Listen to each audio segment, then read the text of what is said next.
I'm typing this at 2:47 in the morning because I haven't slept in 4 days and my therapist told me writing things down might help. I don't know if this will help. I don't know if anything will help at this point, but here I am. Let me start by telling you about my brother, Danny. Danny was the kind of person people write speeches about, the kind of person who shows up when you need him without being asked. When my dad had his first heart attack in 2016, Danny drove 8 hours through a snowstorm to be at the hospital before any of us even thought to ask him to come. When I went through my divorce in 2019, he called me every single day for 4 months, not every few days, every single day. He remembered birthdays, he gave thoughtful gifts. He cried at my daughter's school play because he said, "She's just so damn talented, man." He's 38 years old. He's a structural engineer. He coaches youth soccer on weekends. He goes to church with our mother on the first Sunday of every month, not because he's especially religious, but because she likes the company. Or at least, that's who I thought he was. Let me tell you what I found out 11 days ago. I need to back up a little. About 3 weeks ago, my sister Priya called me with something she described as probably nothing, but kind of weird. Priya is 2 years younger than me, very practical, not prone to drama. When she says something's weird, it's worth paying attention to. She had run into a woman at a farmer's market in Raleigh. We grew up in North Carolina, and Priya still lives there. The woman had introduced herself and mentioned that her husband was a structural engineer. This struck Priya as a coincidence because of Danny, but she didn't say anything.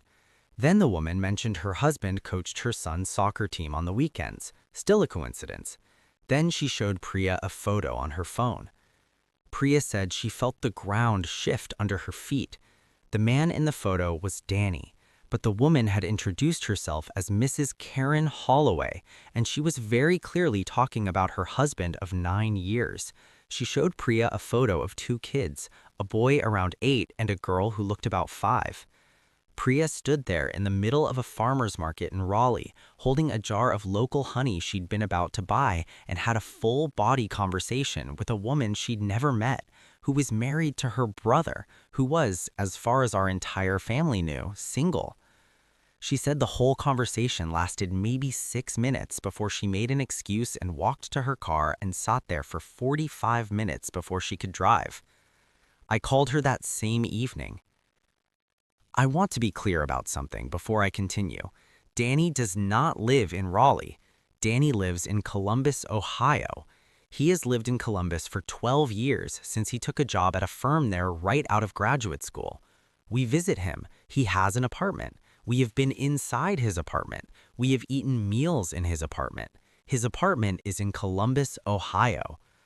But apparently, and this is the part that still makes me feel like I'm losing my mind, he also has a house in Raleigh, North Carolina. A house with a wife and 2 children and a dog named Biscuit. A house 40 minutes from where our mother lives. 40 minutes. After Priya told me what had happened, we didn't immediately confront Danny. I know some people would say that was the wrong call, but we were both in a kind of fog. We needed to be sure. We were terrified of being sure. There's a particular kind of dread that comes from knowing you're about to break something that can never be put back together, and we both felt it. So we did something that felt horrible at the time and still feels horrible now. We hired a private investigator. Not a fancy one, just a guy Priya found through a recommendation who charged reasonable rates and was very matter-of-fact about the whole thing. He sent us the confirmation in 11 days.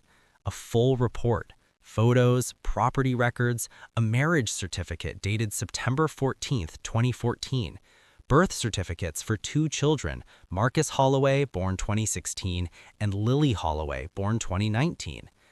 Priya called me when she got the email, and neither of us said anything for almost a full minute. Then she said, "What do we do?" We called a family meeting. That sounds absurdly formal, but that's what we did. Me, Priya, and my mother at Mom's house on a Thursday evening. We didn't tell Danny. We told Mom we needed to talk to her about something important, and she made a pot of tea and sat down at her kitchen table and looked at us with those sharp, patient eyes she has, and we told her. I have never watched my mother's face do what it did in that moment. She didn't cry first. She didn't say anything. She just went somewhere else, like a light dimming behind her eyes. She sat very still and listened to everything Priya said, and then she looked at the photos the investigator had taken, and then she set them face down on the table. She finally said, "Does Karen know about us?" I hadn't even thought about that. We didn't know the answer. Then she said, "Those children." That was all, just those children. She didn't eat dinner. She went to her room at 7 o'clock. She hasn't been herself since. We confronted Danny the next morning. We drove to Columbus, all three of us. I remember Priya driving and none of us speaking for most of the 4-hour trip, just the radio playing low and the highway unspooling ahead of like the last normal thing in the world. He answered the door in a gray t-shirt and gym shorts. He'd clearly just woken up. He looked at us three standing there, and I watched understanding arrive on his face in slow, terrible stages. He knew immediately. He didn't ask why we were there. He stepped back from the door and let us in. We sat in his living room, his Columbus living room, and his Columbus apartment, which is perfectly real and perfectly normal, and which I now understand is where he stays when he's at work. And Priya put the investigator's report on the coffee table. He looked at it for a long time. Then he said, "I'm so sorry. I have never wanted to hit someone so badly in my life. I've never hit anyone in my life." I sat on my hands and breathed through my nose. Mom asked him how long. He said 11 years. They'd met while he was in Raleigh for a project back in 2013. It wasn't supposed to become what it became. He said that. It wasn't supposed to become what it became, as if a marriage and 2 children were a flood that just happened to him. Mom asked if Karen knew about us. He said no. Karen thought we were estranged from our family, that we had cut him off years ago, that there was too much Cain there to revisit. My mother made a sound I have never heard her make before. I don't know how to describe it. It wasn't quite a sob and it wasn't quite a gasp. It was something in between that seemed to come from the deepest part of her. He told her we were dead to her. He told Karen that our family was dead to him. I want to try to explain the logistics of this because it is genuinely mind-bending and I still don't fully understand it. Danny works for a firm with offices in both Columbus and Raleigh. He legitimately spends time in both cities for work. That part is real. What he did was construct his life so that his 2 families occupied 2 different geographic and social worlds that never ever touched. We are Columbus. Karen is Raleigh. When he's in Columbus, he's our Danny. Single, available, devoted brother and son, coaches soccer with some friends, goes to church sometimes, is in a long-term relationship that didn't work out. When he's in Raleigh, he is Karen's Danny, devoted husband, father of 2, coaches Marcus's soccer team, goes to church with Karen on Sunday mornings, is estranged from a painful family past. He has kept this up for 11 years. 11 years of calendars and lies and performances. 11 years of remembering which phone to use, which stories to tell, which version of himself to be.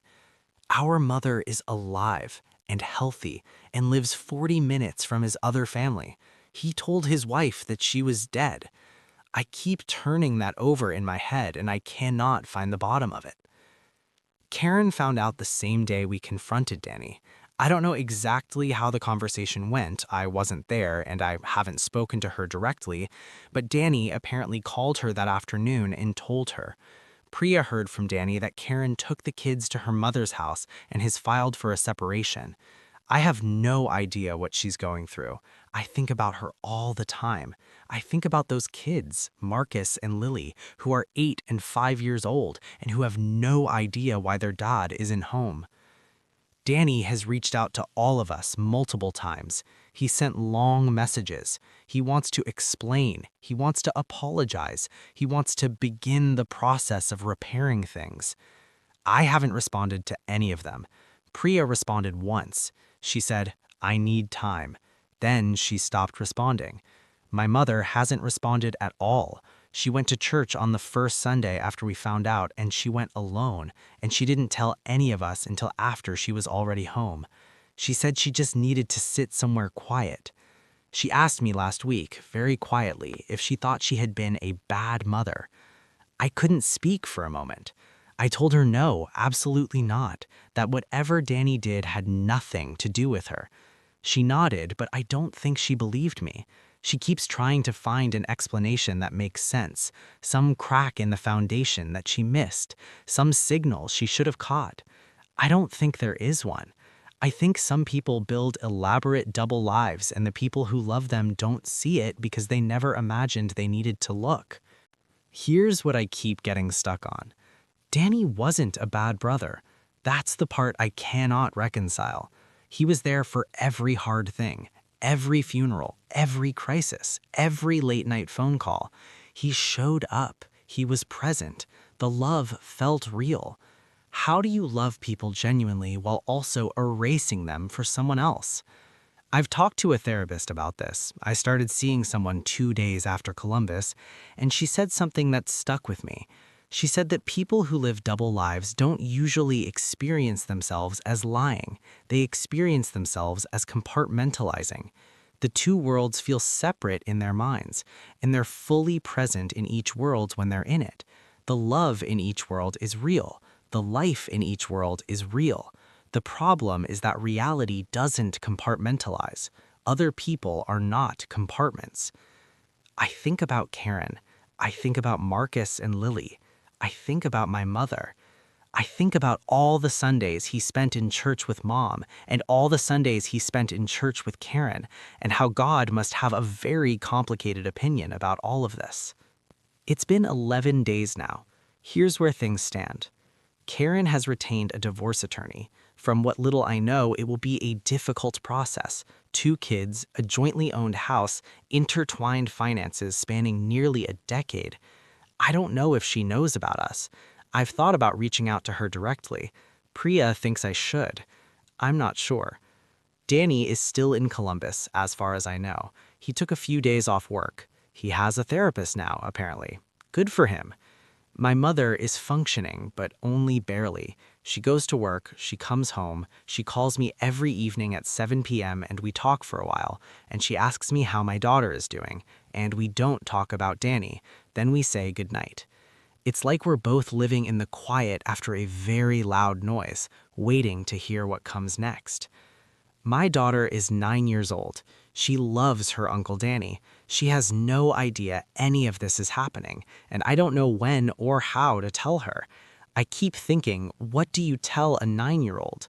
Your uncle built a whole life that none of us were allowed to know about. Your uncle decided that loving us and deceiving us were not contradictions. Your uncle... I can't finish that sentence. I don't know how to finish it. I don't have a conclusion. I'm sorry. I know Reddit loves resolution, and I don't have one. I don't know if I'll ever speak to Danny again. I don't know if my mother will recover. Not from grief exactly, but from the specific kind of disorientation that comes from realizing you didn't know your own child. I don't know what Karen is feeling or if her kids are okay. I do know that I opened a door 11 days ago that I can't close. That a Saturday at a farmer's market in Raleigh, the kind of Saturday you buy local honey and maybe some nice bread, became the thing that split our family in two. I keep thinking about Priya standing in that market, holding a jar of honey, talking to a woman named Karen. I keep thinking about all the parallel lines that had to converge for that to happen. And I think, what if they hadn't? What if Priya had gone to a different stall first? What if Karen had stayed home that morning? What if the honey wasn't there? We'd still be living inside the lie. Danny would still be coaching soccer in 2 cities. My mother would still be lighting a candle at church for her son's future happiness. Maybe the honey saved us. I don't know what it saved us for. But I guess that's what I'm trying to figure out.